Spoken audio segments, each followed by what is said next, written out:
Abençoados com todas as sortes de bênçãos.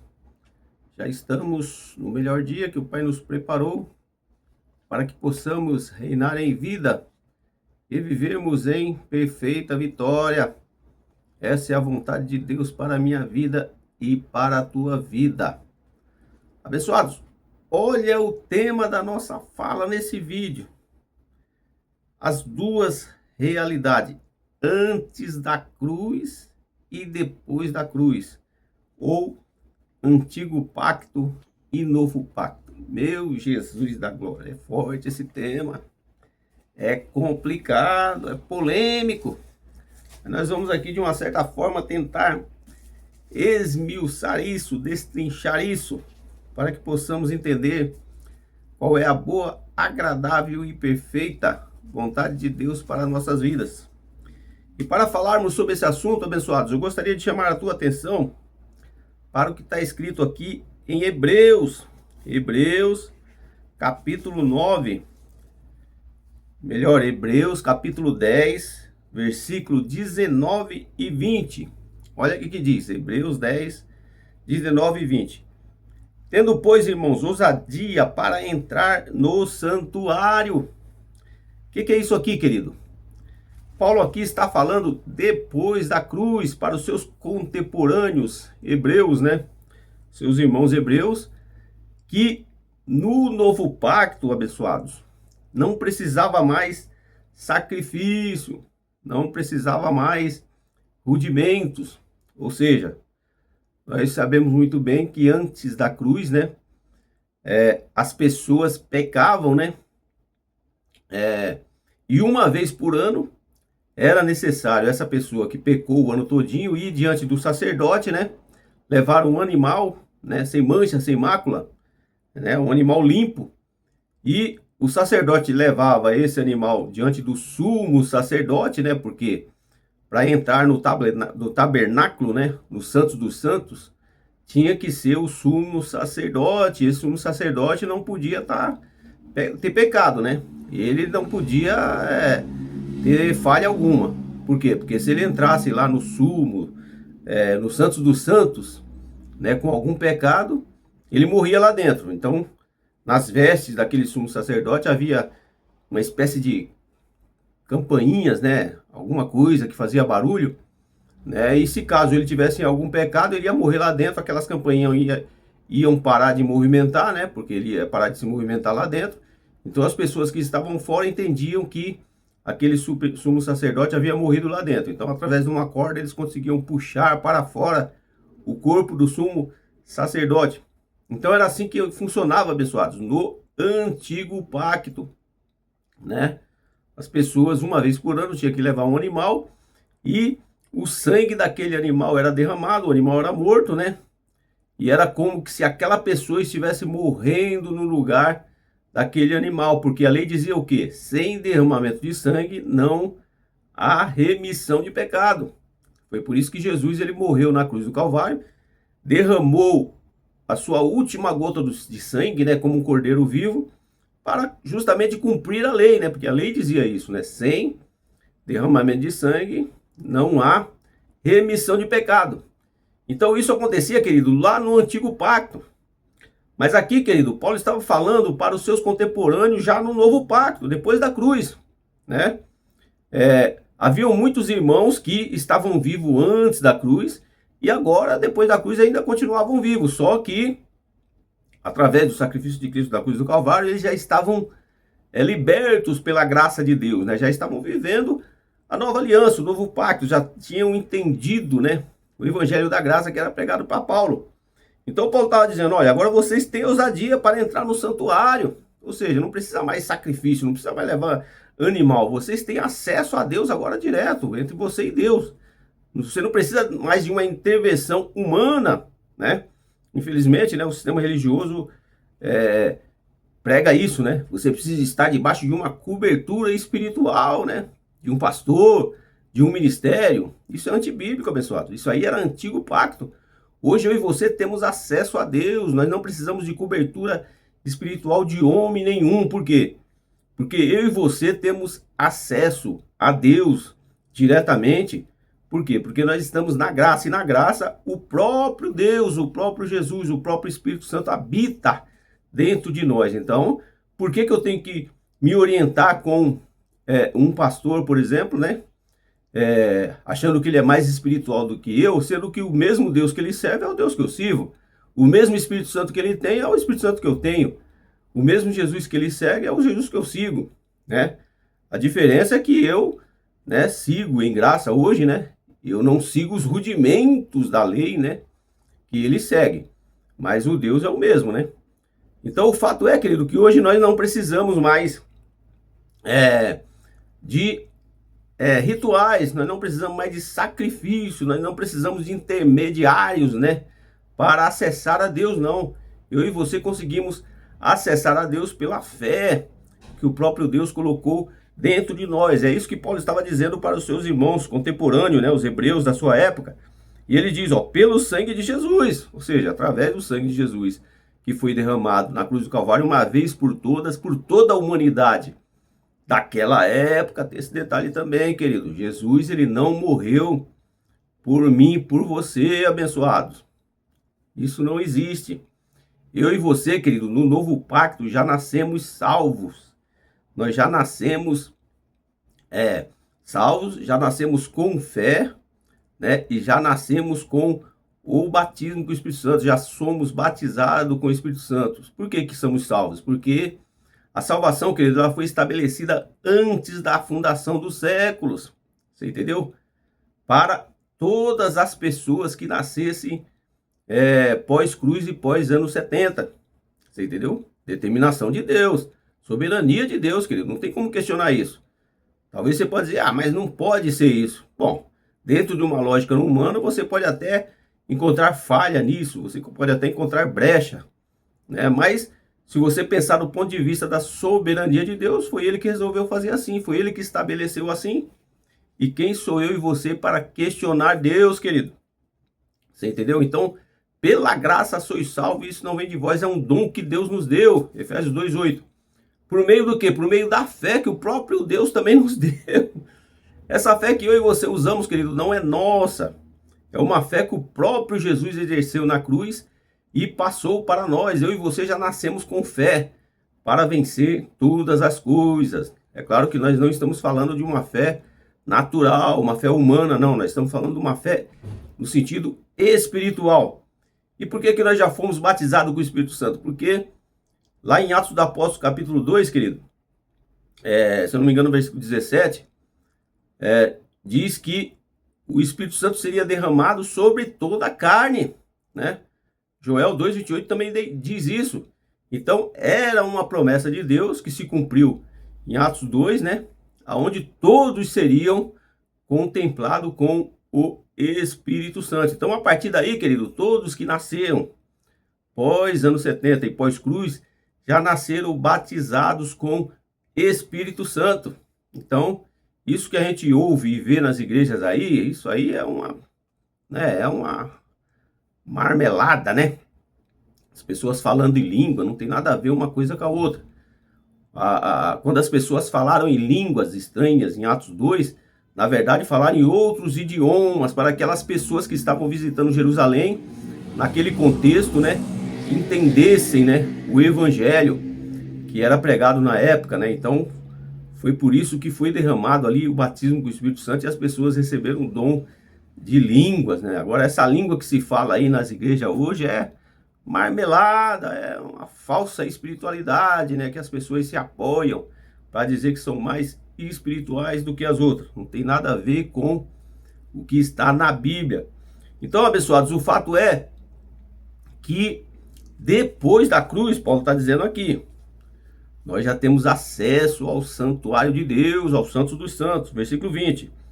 Pelo novo e vivo caminho, ou seja, pela graça de Deus, que ele nos consagrou pelo véu, isto é, pela sua carne. O que Paulo está dizendo?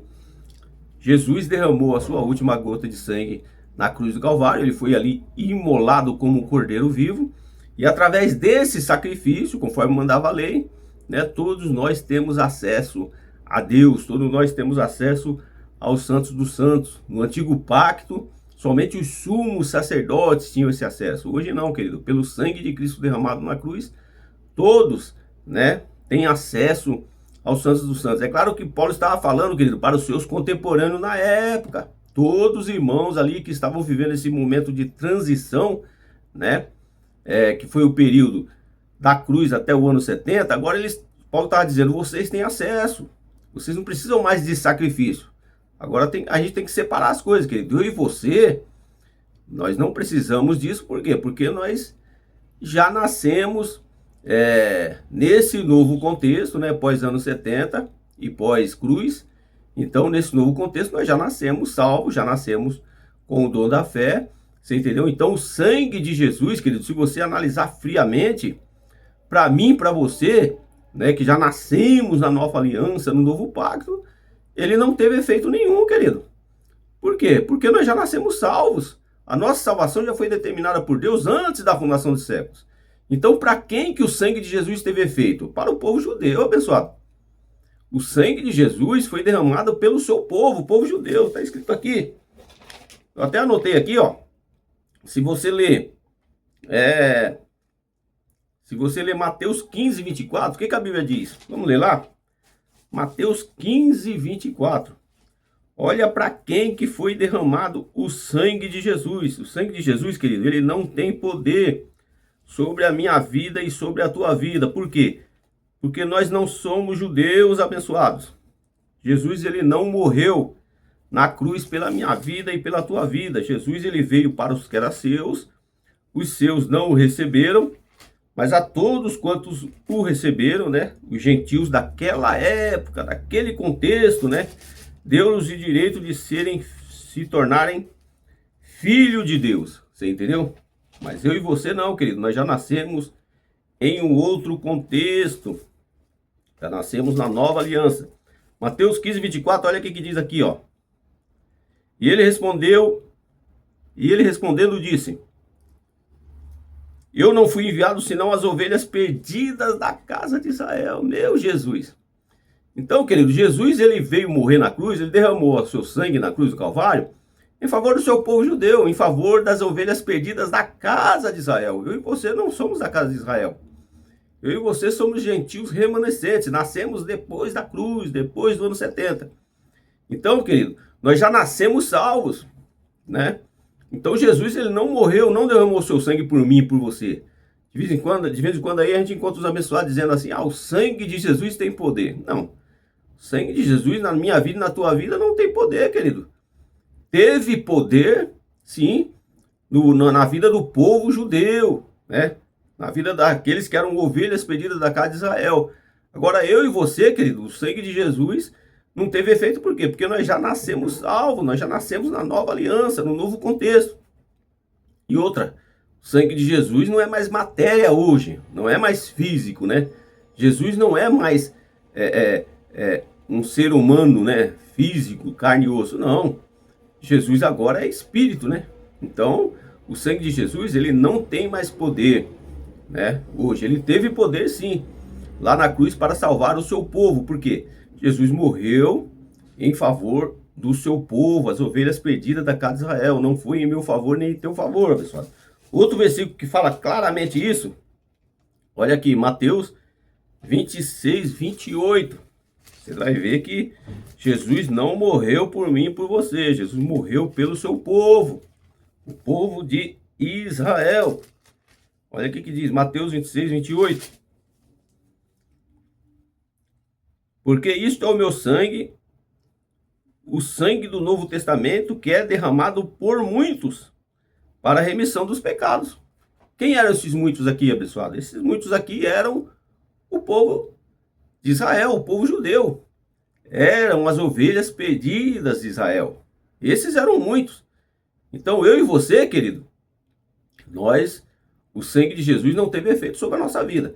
O sangue de Jesus até teve efeito na vida daqueles hebreus, né, judeus remanescentes, né, no contexto lá que Paulo estava falando, lá no nosso tema aqui que nós lemos, né, em Hebreus 10, 19 e 20, né, por quê? Porque muitos ali, hebreus, eles viveram o período antes da cruz e depois da cruz, você entendeu? Eles viveram antes do ano 70 e viveram antes da morte de Cristo. Então, essas pessoas, o sangue de Jesus teve efeito na vida delas, claro. Mas eu e você, querido, que nascemos pós a cruz e pós anos 70, o sangue de Jesus não teve efeito sobre a nossa vida, porque não tem sentido, porque nós já nascemos salvos, né? Nós já nascemos com o dom da salvação. Efésios 2:8 diz: pela graça sois salvos, isso não vem de vós, é um dom de Deus. Você entendeu? Então, dois detalhes. Primeiro, Jesus ele não morreu por mim e por você, porque nós já nascemos salvos, né? E segundo, Jesus morreu pelo seu povo, que era o povo de Israel. Você entendeu? Então, se você analisar friamente, querido, tudo gira em torno de quem? Em torno de Israel. A volta de Jesus foi para Israel. O juízo de Deus foi para Israel. Você entendeu?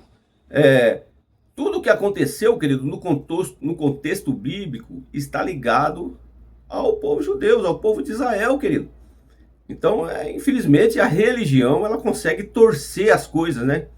Ela consegue trazer para os dias de hoje uma coisa que não tem nada a ver. Você entendeu? Isso só causa confusão na mente das pessoas. Mas vamos adiantar aqui, querido, para a gente não perder tempo. Eu gostaria de ler com você aqui em Romanos capítulo 8. Olha o que diz em Romanos capítulo 8. Mas antes de entrar aqui em Romanos, querido, eu gostaria de falar com você também um pouco sobre a escatologia. Por quê? Porque para a gente entender, querido, a respeito do que foi antes da cruz e depois da cruz, né, Antigo Pacto, Novo Pacto, nós temos que entender um pouco, querido, de escatologia. O que é escatologia? Escatologia, querido, é o estudo do fim dos tempos, né? É tudo que aconteceu ou vai acontecer nos fins dos tempos, né? No caso, quem está em graça entende que já aconteceu, né? Agora, quem está preso, né, ao evangelho futurista, né, acredita que vai acontecer ainda. Mas enfim, o fato é, querido, que nós que estamos em graça acreditamos na escatologia consumada. O que é escatologia consumada? É aquela escatologia, querido, que acredita que tudo foi consumado na cruz. Você entendeu? Baseado em João 19:30. Tudo já foi consumado, querido. A morte de Cristo pôs fim à lei, né? O fim da lei é Cristo, Romanos 10:4. A morte de Cristo, querido, determinou o fim dos pecados, né? Hebreus 9:26, né? A morte de Cristo na cruz determinou, querido, o nosso batismo, né? Nós somos batizados na cruz, né? Infelizmente a religião diz que você tem que se batizar nas águas para a remissão dos pecados. Dois erros. Primeiro, o pecado não existe mais. E batismo, querido, nós já recebemos o batismo na cruz. Então tudo foi consumado na cruz, querido. Se você for analisar friamente, você vai ver, querido, que a cruz determinou o juízo de Deus que aconteceu no ano 70, determinou a volta de Jesus que aconteceu no ano 70, determinou a grande tribulação que aconteceu um pouco antes do ano 70, quando Nero invadiu Jerusalém, né, e causou a grande tribulação, né, que Mateus capítulo 24, né, Jesus profetizou, né, tudo que aconteceu no ano 70, Jesus profetizou no capítulo 24 de Mateus. É só você ler com atenção. Mateus capítulo 24, né, tá falando nada mais, nada menos do que a volta de Jesus, que aconteceu no ano 70, que foi marcado por 3 sinais, querido. É simples você identificar. Quando você olha Mateus capítulo 24, você observa que houve 3 sinais marcantes da volta de Jesus. Primeiro sinal, qual que foi? Foi a queda do templo. Todos nós conhecemos, né? Jesus, né, chama os seus discípulos e diz: olha, vocês estão vendo essas pedras, né? Esse templo, né? O templo era, na verdade, era o símbolo sagrado, né, do povo judeu. O símbolo da religião judaica era o templo. Então, assim como hoje, né, os templos, né, é o símbolo da religião, né?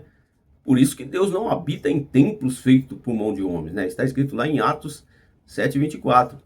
Eu e você que somos o templo do Espírito Santo. Então Jesus chama os seus discípulos e diz: olha, vocês estão vendo aqui essa estrutura? Não ficará pedra sobre pedra que não seja derrubada. O que era isso aí, querido? Era um sinal que Jesus estava dando para os seus discípulos de que no ano 70 o templo seria destruído. Qual foi o segundo sinal? O segundo sinal foi a ressurreição, querido. Quando Jesus foi morto e ao terceiro dia ressuscitou, ele ressuscitou também com ele muitos santos, né, que haviam morrido, né, antes da cruz, né? Houve uma ressurreição ali, a primeira ressurreição, né? O que acontecia, querido, antes da cruz? É que o tempo é pouco, não dá pra gente detalhar. Mas antes da cruz, abençoados, o que acontecia? Quando um crente morria, né, um cristão morria, o seu espírito não voltava para Deus, ficava ali juntamente com a sua alma e o seu corpo. Nós sabemos que a alma e o corpo vai para o inferno. Jesus disse isso, né, em Mateus 10, 28. Né? Então o espírito ficava ali também, né? O espírito não ficava vagando, né, como o espiritismo diz, né? O espírito fica vagando aí nas regiões, né? Regiões atmosféricas, não. O espírito ficava ali preso ao corpo, né? Antes da cruz. É por isso que quando Jesus morreu, né, de uma forma metafórica, né, a Bíblia diz que Jesus ele desceu até a profundeza do inferno, pegou a chave do inferno da morte, né? Então, quando ele fez todo esse processo, os mortos ressuscitaram, né? Ou seja, os espíritos que estavam presos ali, né, voltaram, né, entraram no corpo daquelas pessoas e aquelas pessoas ressuscitaram. Houve uma ressurreição. É claro, querido, que esse sinal da volta de Cristo, querido, não foi visível, né? Nós já falamos sobre isso em outros vídeos, né? Teve pelo menos 2 sinais, né, da volta, da evidência da volta de Jesus. Um sinal que foi visível, né, que foi a invasão de General Tito a Jerusalém, destruiu Jerusalém, botou fogo em Jerusalém. E esse foi um sinal visível, todo olho viu isso acontecer. É claro, todo olho daquela época, né, todo o povo daquele contexto viram a volta de Jesus acontecendo ali, que foi em forma de juízo, né? E uma outra forma, né, do juízo de Deus ou da volta de Jesus foi a ressurreição. No caso, não foi visível, né? Ninguém viu. As pessoas viram Jesus depois que ressuscitou, né? Mas não viram o momento da ressurreição. Assim como no ano 70 também houve a ressurreição dos mortos ali, né? Mas ninguém viu essa ressurreição, né? Não foi visível, né? Mas o fato é que a ressurreição, querido, foi a prova da volta de Jesus. Muitos mortos ressuscitaram, né, no ano 70, né, quando Jesus veio em juízo sobre Jerusalém para cumprir, né, uma profecia que muitos profetas profetizaram, né, Joel, Ezequiel, Isaías, enfim. E um outro sinal da volta de Jesus, querido, foi exatamente a pregação do evangelho, né? Tá escrito lá em Mateus capítulo 24, 14, diz que enquanto o evangelho do reino, qual que é o evangelho do reino, querido? O evangelho da circuncisão. Todos nós sabemos que houve 2 evangelhos, né? O evangelho da circuncisão, pregado por Pedro, Tiago e João, né? Gálatas 2,7 fala isso. E o evangelho da incircuncisão, que foi pregado por Paulo. Então, esse evangelho da circuncisão precisava ser pregado a toda a raça, tribo e nação daquela época, daquele contexto, todos os povos daquele contexto, né? Para que pudesse vir o fim, para que Jesus pudesse vir. Você entendeu? Isso aconteceu, querido, porque Paulo disse, né, lá em Colossenses, né? Colossenses 1, 23, é isso? Colossenses 1, 23, vamos ler lá? Olha o que Paulo diz. O tempo está indo embora, abençoado. Vamos ver se a gente consegue ler mais alguns versículos, né? Colossenses 1, 23, olha o que diz aqui. Se na verdade permanecerdes fundados e firmes na fé e não vos moverdes da esperança do evangelho que tendes ouvido, o qual foi pregado a toda criatura que há debaixo do céu. Então, abençoado, veja que é uma loucura, querido. Você de vez em quando encontra os abençoados aí dizendo, eu estou pregando o evangelho, estou cumprindo o ID de Jesus. Jesus mandou pregar o evangelho a toda a raça, tribo e nação. Só que esse evangelho já foi pregado, querido. Primeiro, né? Esse evangelho já foi pregado naquele contexto, porque estava se referindo àquele povo, àquele contexto, né? Aquela época, né? E segundo, que o evangelho era o evangelho da circuncisão, não era o evangelho da incircuncisão, não era graça, né? Se hoje alguém quiser pregar o evangelho a toda raça, tribo e nação, tem que ser o evangelho da graça, você entendeu? Que foi revelado a Paulo, né? Não o evangelho da circuncisão, né? Que é o evangelho legalista, né?